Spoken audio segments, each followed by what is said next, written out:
Very good afternoon, everyone. Now today's class we are going to study the language topic narration.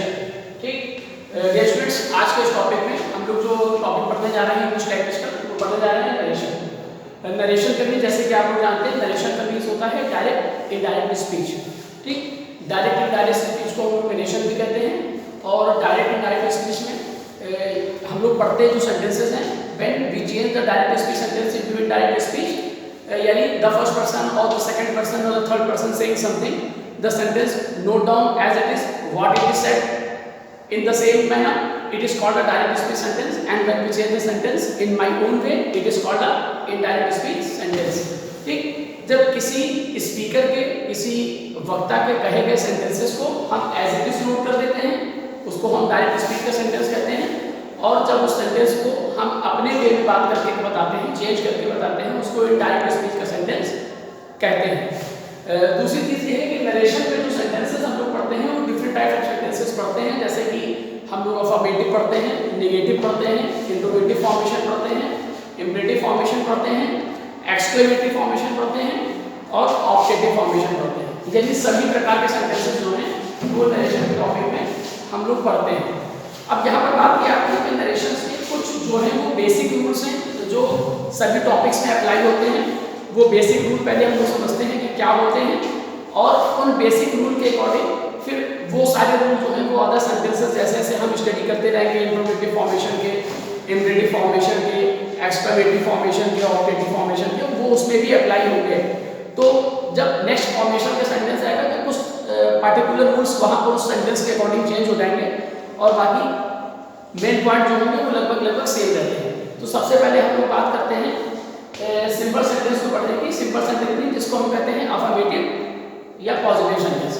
तो यह positive sentence की जो बात आती है, जैसे कि फॉर एग्जांपल हमने एक सेंटेंस यहाँ लिखा, he says to us, comma inverted comma, I am going to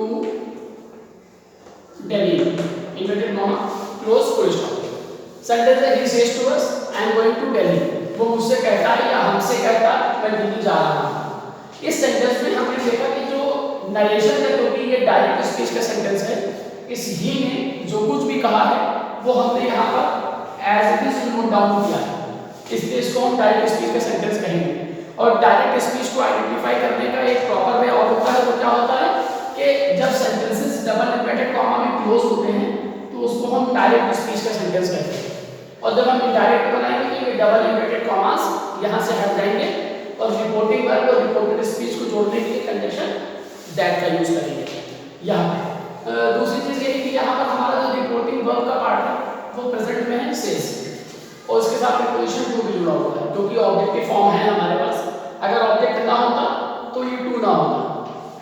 objective form है इसलिए यहाँ पर हमारे पास टू प्रीपोजिशन के तौर पर यहाँ पर ऐड किया गया है। जो बेसिक रूल को यहाँ पर सबसे पहला रूल ये आता है कि अगर रिपोर्टिंग वर्ब का पार्ट, रिपोर्टिंग वर्ब का मतलब whatever the part is written outside of the inverted commas, जो पार्ट इन्वर्टेड कॉमा के बाहर लिखा होता है उसको हम रिपोर्टिंग वर्ब कहते हैं। Either it is written at first of the sentence और एट लास्ट। ये पहले भी लिखी हो सकती है, ये सेंटेंस के बाद में भी लिखी हो सकती है, लेकिन ये इन्वर्टेड कॉमा के बाहर ही होगी। तो जो इन्वर्टेड कॉमा के बाहर का पार्ट होगा उसको हम रिपोर्टिंग वर्ब का पार्ट कहते हैं। ठीक, दूसरी चीज, रिपोर्टिंग वर्ब का पार्ट अगर हमारा प्रेजेंट में होता है, ठीक, तो भी यहाँ प्रेजेंट हमने कैसे पहचाना, वर्ब के फर्स्ट फॉर्म में एस पी ऐड तो प्रेजेंट है। दूसरी चीज एस नो ऐड है क्योंकि सब्जेक्ट सिंगुलर फॉर्म है। अगर सब्जेक्ट यहाँ पर बी होता है या आई होता है या यू होता है या दे होता तो ये से होता। ठीक, तो प्रेजेंट और फ्यूचर में अगर होती है, यानी अगर यहाँ पर विल से भी होता, ठीक, अगर ये भी होता तो रिपोर्टिंग वर्ब प्रेजेंट होती है या रिपोर्टिंग वर्ब फ्यूचर होती है, तो हम रिपोर्टेड स्पीच का जो सेंटेंस होता है हमारा, यानी इन्वर्टेड कॉमा में जो क्लोज होता है, उस सेंटेंस के फॉर्मेशन में यानी उसके टेंस में कोई चेंज नहीं करते हैं। सेंटेंस का चेंज तो होगा, चेंज क्या होगा, उसका सब्जेक्टिव फॉर्म चेंज होगा, उसकी हेल्पिंग फॉर्म चेंज होगी, उसका पॉजेसिव केस अगर चेंज होने वाला होगा तो होगा, लेकिन सेंटेंस के टेंस नहीं बदलते हैं। ठीक, तो अब हम यहाँ पर ये देखते हैं कि बदलता क्या क्या है और उसका रूल तो पहली चीज ये कि ये जो CS2 है इसको हम टेंस में चेंज करते हैं। रिपोर्टिंग वर्ब का सब्जेक्ट एज इट इज होता है, रिपोर्टिंग वर्ब का ऑब्जेक्ट एज इट इज होता है। कंजक्शन दैट लगाएंगे तो ये कॉमा और इनवर्टेड कॉमा हटा दिया जाएगा। नेक्स्ट यहाँ पर फर्स्ट पर्सन है हमारे पास आई, फर्स्ट पर्सन में आई और बी होते हैं। अगर रिपोर्टिंग वर्ब रिपोर्टेड स्पीच का जो सेंटेंस होता है वहां पर फर्स्ट पर्सन होता है यानी आई और बी होगा, तो उसको हम रिपोर्टिंग वर्ब के सब्जेक्ट से चेंज करेंगे, यानी ये आई ही के अकॉर्डिंग बदलेगा। एक चीज और याद रखनी है आपको कि सब्जेक्टिव फॉर्म बदलकर हमेशा सब्जेक्टिव ही बनती है, ऑब्जेक्टिव फॉर्म बदलकर हमेशा ऑब्जेक्टिव बनती है और पॉसेसिव फॉर्म बदलकर हमेशा पॉसेसिव ही बनती है। तो हमको ये पता है कि जो फर्स्ट पर्सन हमारा आई है ये सब्जेक्टिव केस है और ये जो हमारा ही है ये भी थर्ड पर्सन का सब्जेक्टिव केस है, यानी सब्जेक्ट बदलेगा लेकिन बदलकर सब्जेक्ट ही बनेगा। तो आई ही के अकॉर्डिंग बदलेगा तो ही बन जाएगा। अभी मैंने आपको बताया कि जब रिपोर्टिंग का प्रेजेंट में होती है या फ्यूचर में होती है तो हम रिपोर्टेड स्पीच का टेंस नहीं बदलते हैं, यानी प्रेजेंट कॉन्टिन्यूअस है तो प्रेजेंट कॉन्टिन्यूअस ही रहेगा, ठीक, क्योंकि यहाँ पर टेंस नहीं बदला, ये सेज है ये भी टेंस रहा, प्रेजेंट का प्रेजेंट ही रहा। अब यहाँ पर बदलेगा क्या, प्रेजेंट के अकॉर्डिंग आई के साथ एम आता है तो ही के साथ इज आ जाएगा। कॉन्टिन्यूअस फॉर्म में गोइंग एज इट इज रहेगा और ये to done he as it is note हो जाएगा। ऑब्जेक्टिव फॉर्म में full stop. He tells us that he is going to Delhi, उसने हमसे कहा कि वो दिल्ली जा रहा है। अब यहाँ पर एक चीज और याद रखनी है आपको कि रिपोर्टिंग वर्ब मैंने जैसे कि आपको बताया कि अगर दिए भी रिपोर्टिंग वर्ब का पार्ट है ये वाला पार्ट, ये पार्ट जो है अगर प्रेजेंट में है तो यहाँ के टेंस में हम चेंज नहीं करते हैं, ये फ्यूचर में होगा यानी विल से होगा शैल से होगा तो हम इसको चेंज नहीं करेंगे, विल बी सेम होगा शैल बी सेम होगा तो इसके टेंस में चेंज नहीं होगा। सब्जेक्टिव फॉर्म जैसे बदली है, हेल्पिंग वर्ब बदली है, ये सारी चीजें बदलेंगी। दूसरी चीज ये है कि जब किसी इन्वर्टेड कॉमा के अंदर यानी ये वाला जो पार्ट होता है हमारा जिसको हम रिपोर्टेड स्पीच कहते हैं, इस पार्ट में अगर कुछ ऐसे पार्टिकुलर सेंटेंस नोट होते हैं तो वो भी नहीं बदलते हैं। वो सेंटेंस कौन कौन से होते हैं, जैसे कि फॉर एग्जांपल हम लोग एक सेंटेंस देखते हैं ही सेड। अब देखिए रिपोर्टिंग पर हमारी पास्ट होती है to me, the earth moves round the sun, full stop, ठीक, और इनवर्टेड कॉमा क्लोज। अब देखिए यहां पर क्या है कि रिपोर्टिंग पर पास्ट में है लेकिन इनवर्टेड कॉमा के अंदर लिखा हुआ जो सेंटेंस है यानी जो उसका टेंस होगा मूव्स प्रेजेंट में है, एज इट इज रहेगा, अर्थ थर्ड पर्सन है बदलेगा नहीं, यानी कि पूरा सेंटेंस एज इट इज आ जाएगा। इसका एक रीजन और है मैं आपको बता रहा हूं। सेंटेंस को हम सॉल्व करते हैं, सेड टू को टोल्ड में बदल देते हैं, ही टोल्ड मी। जैसे कि अभी मैंने आपको बताया सेज टू होता है तो टेल से बनता है, वैसे ही अगर से टू होता है तो टेल बनता है, सेड टू होता है तो टोल्ड बनता है। तो सेड टू को हमने टोल्ड में चेंज किया, कॉमा इनवर्टेड कॉमा हटाएंगे, रिपोर्टिंग वर्ब और रिपोर्टेड स्पीच को जोड़ने के लिए कंजंक्शन दैट का यूज किया जाएगा। He told me that the earth moves around the sun, as it is note किया जाएगा the earth moves around the sun, ठीक। ये यूनिवर्सल फैक्ट है, ये जो सेंटेंस है हमारा यूनिवर्सल फैक्ट है। अभी मैंने आपको बताया ना कि कुछ सेंटेंसेस ऐसे पार्टिकुलर सेंटेंस होते हैं जो इनडायरेक्ट बनाते समय बदलते नहीं हैं, तो वो सेंटेंस कौन कौन से होते हैं, यूनिवर्सल फैक्ट होता है। जैसे कि ये sentence the earth moves around the sun, the stars shine at night, ठीक, तो ये सब क्या है, यूनिवर्सल फैक्ट है, ठीक। तो इसको आप पास्ट नहीं कर सकते। The earth moved around the sun, पृथ्वी सूर्य के चारों ओर घूमती थी, अब किसके ओर घूमती है, अब हमारे और आपके ओर घूमती नहीं है, अब भी सूर्य के चारों ओर घूमती है। इसका मतलब ये नहीं, ये सेंटेंस चेंज नहीं होगा, ये यूनिवर्सल फैक्ट है। यूनिवर्सल फैक्ट के अलावा कौन कौन से सेंटेंस होते हैं जो बदलते नहीं है, हैबिचुअल फैक्ट। हैबिचुअल फैक्ट का मतलब आदत संबंधी वाक्य, कोई ऐसा सेंटेंस जो आदत संबंधी वाक्य होगा उसको भी हम चेंज नहीं करते हैं, ठीक। तो उसको हम समझ लेते हैं वो क्या होगा। जैसे कि हमने ये सेंटेंस यहां से रख दिया, रिपोर्टिंग वर्ब हमारी सेम है, इन्वर्टेड कॉमा के अंदर जो रिपोर्टेड पार्ट के सेंटेंस था हमारा रिपोर्टेड स्पीच को हमने चेंज कर दिया। यहाँ comma inverted comma the dog barks the dogs bark at the stranger। Inverted comma close full stop. अब देखिए the dogs bark at the stranger, कुत्ते अजनबियों को देखकर भौंकते हैं। ये क्या है? ये एक हैबिचुअल फैक्ट है, यानी कि उनकी आदत होती है कि आपके घर में अगर कोई पेट एनिमल है एज अ डॉग जो है, तो वो जब आप इंटर करेंगे तो आपको देखकर बार्किंग नहीं करेगा, और वो बार्किंग अगर कर भी रहा है आपको देखकर तो वो प्यार वाली होगी, मतलब आपके साथ क्योंकि एक अफेक्शनेट रिलेशन है उसका। लेकिन ये अजनबी को जब देखेगा तो वो उसका एक दूसरा वे होगा भौंकने का, तो वो उसको देखकर भौंकेगा, इसका मतलब ये उसकी हैबिट है। तो जब इन्वर्टेड कॉमा के अंदर लिखा हुआ सेंटेंस हैबिचुअल फैक्ट होगा तो भी हम उसको चेंज नहीं करते हैं, तो एज इट इज नोट हो जाएगा, यानी सेट टू टोल्ड बनेगा, object as it is note होगा, कॉमा इन्वर्टेड कॉमा हटाएंगे दैट लगेगा, और the dogs bark at the stranger as it is form में हमने नोट किया।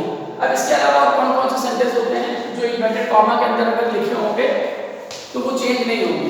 एक तो यूनिवर्सल फैक्ट हो गया, एक हैबिचुअल फैक्ट हो गया, एक होता है आपका हिस्टोरिकल फैक्ट। हिस्टोरिकल फैक्ट का मीन्स होता है यानी ऐसे सेंटेंसेस जो ऐतिहासिक शब्द हैं, जैसे कि Akbar was the great king, Ashok was the great ruler. तो ये जो सेंटेंसेस होते हैं इनको भी हम जब इन्वर्टेड कॉमा में हटाते हैं और डायरेक्ट स्पीच से डायरेक्ट भी चेंज करते हैं, दैट लगाते हैं, तब भी चेंज नहीं करते। यानी अगर यहाँ पर लिखा होगा इन्वर्टेड कॉमा के अंदर Akbar was the great king, Ashok was the great ruler, ये एज दिस फॉर्म में नोट हो जाएंगे, इनको चेंज नहीं करते हैं। नेक्स्ट क्या बचा हमारा? प्रोवर्ब। प्रोवर्ब की मीन्स होती है कहावत, यानी कोई भी सेंटेंस ऐसा जो कि कहावत के रूप में फेमस है। जैसे हमने यहाँ पर कोटेशन लिखा हुआ है, little knowledge is a dangerous thing, कम ज्ञान जो है वो खतरनाक है और नुकसानदेह है। तो ये क्या है? प्रोवर्ब है, कहावत है ये, तो ये चेंज नहीं कर सकते हैं आप। Little knowledge was a dangerous thing नहीं कर सकते हैं, ये एज इट इज नोट किया जाएगा। उसके अलावा कोई भी ऐसा प्रोवर्ब जैसे कि honesty is the best policy, ये आप चेंज नहीं कर सकते हैं ना। तो ये सारी चीजें एज इट इज नोट हो जाती हैं। अब नेक्स्ट बात आती है कि हम जब चेंज करते हैं तो करते क्या है? ठीक, एक साधारण सा कोई सेंटेंस होगा इन्वर्टेड कॉमा के अंदर रिपोर्टेड स्पीच में, उसको हम चेंज करेंगे। तो अभी तक हम लोगों ने क्या क्या पढ़ा है कि जब हम सेंटेंस को नहीं बदलते, रिपोर्टिंग वर्ब अगर प्रेजेंट में है, रिपोर्टिंग वर्ब फ्यूचर में है, तो इन्वर्टेड कॉमा के अंदर लिखे हुए सेंटेंस का टेंस नहीं बदलता है, सब्जेक्टिव फॉर्म, ऑब्जेक्टिव फॉर्म, पदस्थित फॉर्म बदली जाएगी, उसकी नीड होगी तो। नेक्स्ट होगा हमने ये पढ़ लिया है कि अगर हमारी रिपोर्टिंग वर्ब पास्ट में है फिर भी इन्वर्टेड कॉमा के अंदर लिखे हुए सेंटेंस चेंज नहीं होते हैं, वो सेंटेंस हमारे केवल 4 होते हैं। वो होता है universal fact, historical fact, proverb और हैबिचुअल फैक्ट। ठीक, अब इसके बाद बात आती है कि सेंटेंस के फॉर्मेशन के अकॉर्डिंग, क्योंकि जैसे कि अभी हम लोग यहाँ पर सब्जेक्टिव फॉर्म चेंज किया था, आई को ही किया था, तो इसको हम लोग समझते हैं कि ये कैसे बदलता है। यानी अब नेक्स्ट सेंटेंस में हम लोग ये समझते हैं कि सब्जेक्टिव फॉर्म कैसे बदलेंगे।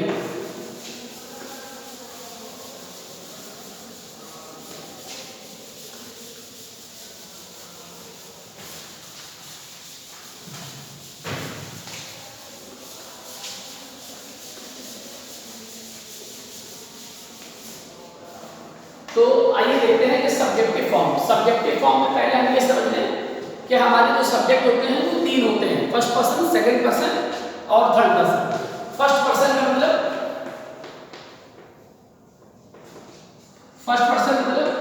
आई और वी। नेक्स्ट होता है हमारा सेकंड पर्सन का मतलब यू, और लास्ट होता है हमारा थर्ड पर्सन का मीन्स होता है अब जो भी रिमेनिंग सब्जेक्ट्स हैं हमारे, यानी आई, वी और यू को छोड़कर अब जो भी सब्जेक्ट्स हैं वो सब थर्ड पर्सन होंगे। जैसे कि ही है, नेक्स्ट शी है, नेक्स्ट दे है, नेक्स्ट इट है, next name of any person, place और थिंग। अगर किसी व्यक्ति का नाम है, किसी चीज का नाम है, किसी जगह का नाम है, वो सब्जेक्टिव फॉर्म पे लिखा हुआ है यानी सब्जेक्ट के प्लेस पर लिखा हुआ है, तो वो सब्जेक्ट कहलाएगा, जो कि बदलता नहीं है। ठीक, फर्स्ट पर्सन और सेकंड पर्सन बदलते हैं। इन्वर्टेड कॉमा के अंदर अगर फर्स्ट पर्सन और सेकंड पर्सन लिखे होंगे तो इनको बदला जाता है और थर्ड पर्सन को नहीं बदला जाता है। दूसरी चीज आपको याद रखनी है कि जब फॉर्म भी होती है और इनकी अपनी एक पॉजेसिव फॉर्म भी होती है। चलिए हम लोग एक चार्ट बना लेते हैं और उस चार्ट से हम लोग समझते हैं कि सब्जेक्टिव फॉर्म और ऑब्जेक्टिव फॉर्म क्या होती है और पॉजेसिव फॉर्म क्या होती है, और उसके बाद हम लोग आगे का टॉपिक कंटिन्यू करेंगे। फर्स्ट पर्सन, सेकंड पर्सन और नेक्स्ट थर्ड पर्सन।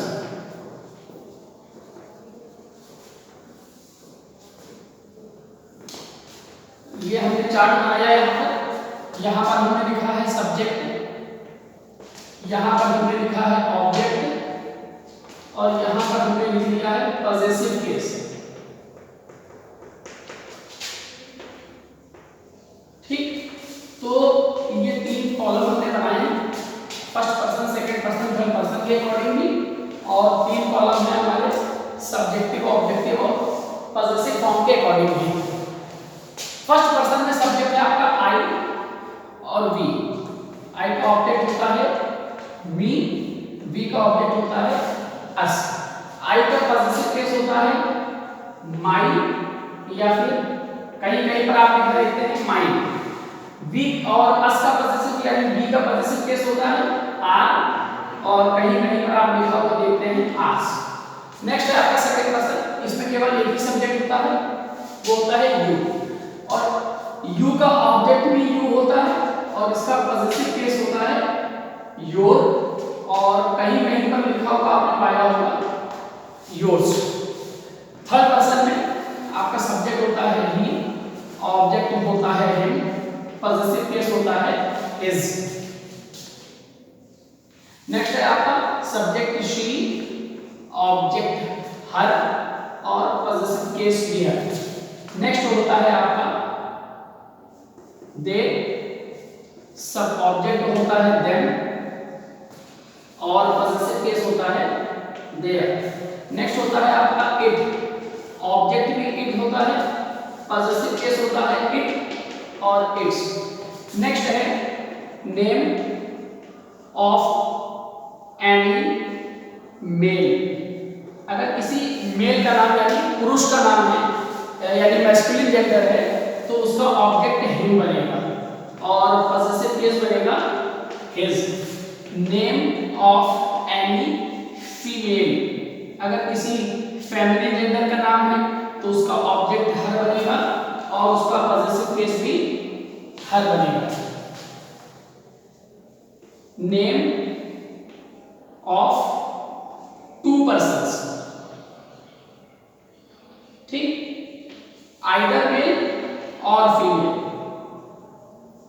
और फीमेल, ठीक, यानी एक से ज्यादा नाम है, दो नाम है या दो से ज्यादा है, तो जो दो नाम है वो चाहे मेल हो चाहे फीमेल हो, यानी राम और सीता है तो भी, राम और श्याम है तो भी, राम श्याम और सीता है तो भी, तो उनका सबका ऑब्जेक्ट क्या बनेगा, देम बनेगा और पॉजेसिव केस क्या बनेगा, देयर बनेगा।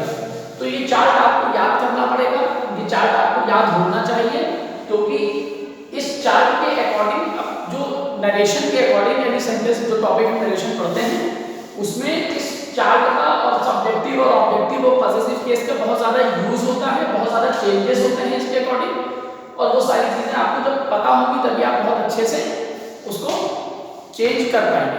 ठीक, तो ये तो हो गया हमारा चार्ट, और आज का क्योंकि टॉपिक बहुत लेंथी हो जाएगा, वीडियो बहुत लॉन्ग हो जाएगा, इसलिए हम लोग नरेशन के इस टॉपिक को पार्ट वाइज पढ़ेंगे। तो आज के पार्ट में हम लोगों ने जो चीज़ें सीखी हैं वो आपको बहुत ध्यान से वीडियो को कई बार देखिए और प्रैक्टिस करिए उसकी, और सेंटेंसेस को बुक्स में अपनी इंग्लिश लैंग्वेज की बुक में देखिए, और जहाँ पर आपको ना समझ में आए कॉमेंट सेक्शन में आकर आप उससे पूछ सकते हैं कि वो बात आपको जो नहीं क्लियर हो रही है वो कॉमेंट सेक्शन में आकर आप उससे बात करिए, मैं आपको वहाँ पर रिप्लाई कर दूँगा।